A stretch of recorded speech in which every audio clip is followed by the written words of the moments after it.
What's going on, people? Anthony Williams coming at you with another video. Today is a great day to be alive. I am so thankful that you are viewing this video, and it is very important that you actually go ahead and pay attention to this video and watch it all the way through. Today I'm going to talk about, success and not what makes people successful, because we already know exactly what it is that makes people successful.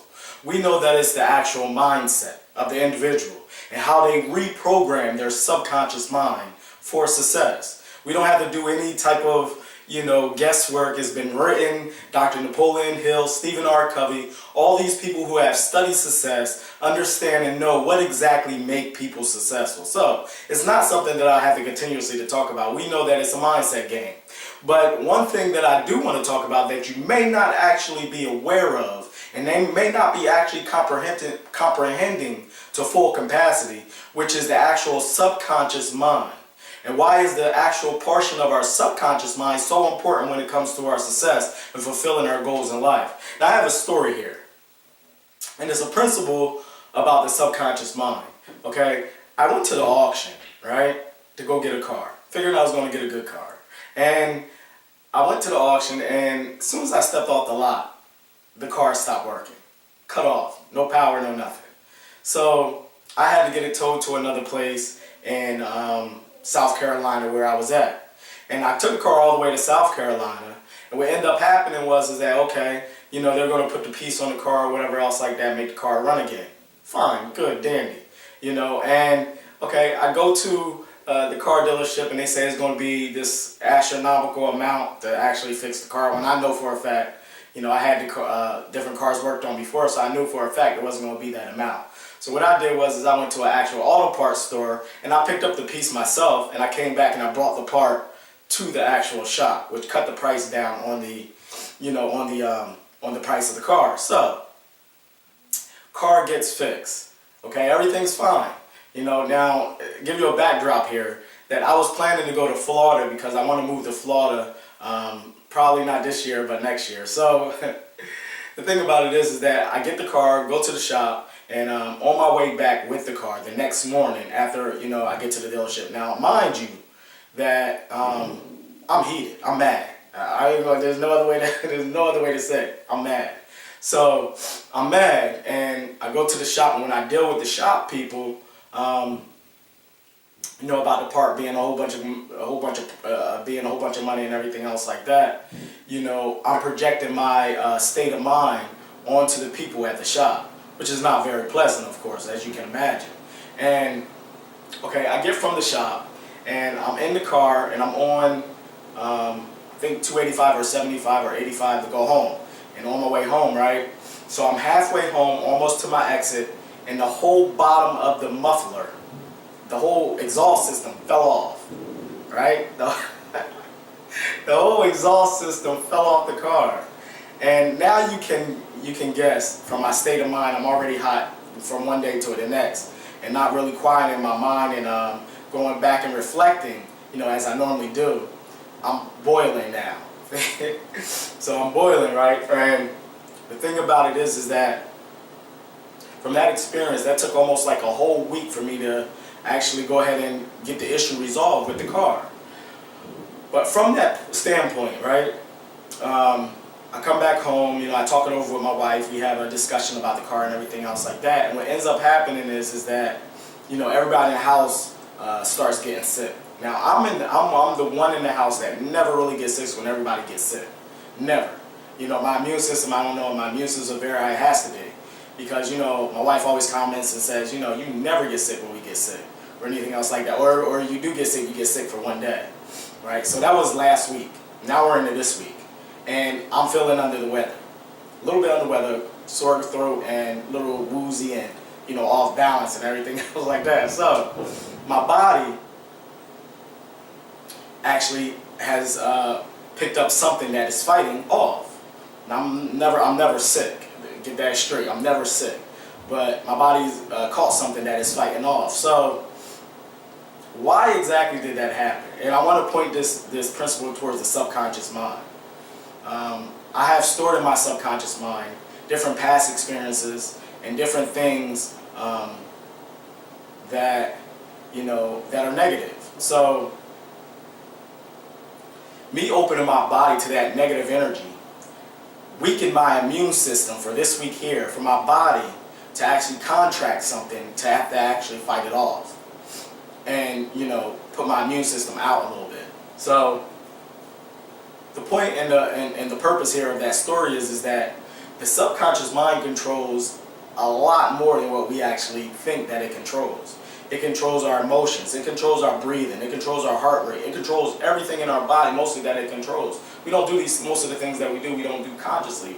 They're controlled by the subconscious mind, but the subconscious mind is also a storage unit, as we come to find out, in your thoughts, your emotions, everything that you think you are stored up in the subconscious mind, a part of the memory of the subconscious mind. And your being and who you think you are projections in the subconscious mind. So I said that story because I opened my body up to past negative thoughts and feelings and emotions, and ended up catching something that my body had to fight off. So how powerful is the subconscious mind? You may say, well, that's a coincidence. No, there are no coincidences. And if you study the human mind and how it works, it actually controls everything, even the subconscious mind. So I say that because the principles of success and programming the mind and programming the subconscious mind for success is not a tricky thing. It's just the fact of you may be saying with your rational mind what it is exactly that you want in life, but you don't realize that you have programmed in your subconscious mind contrary to what you're saying in your rational mind. And from that information, you can only do, you can only be, you can only go, you can only have according to what's stored in the subconscious mind, not the rational mind. And you have to take the process of reprogramming your subconscious mind by the things that you listen to, by the things that you read, by the audio that you hear. You have to remember, all the way up to a certain point, however old you are, you have all that old information, you have all those, you know, negative emotions, and if you have any traumas in your childhood, anything in the past is actually affecting you now, you know, on some level, subconsciously. You may not be aware of it. You may just be sitting around one day and feel like you don't feel like doing nothing. Okay? We know that we have to do stuff in the world, so where is that feeling? Where is that emotion? Where is that coming from? And why is it coming up now on this day? You know, have you ever looked into that? That's coming up from your subconscious mind.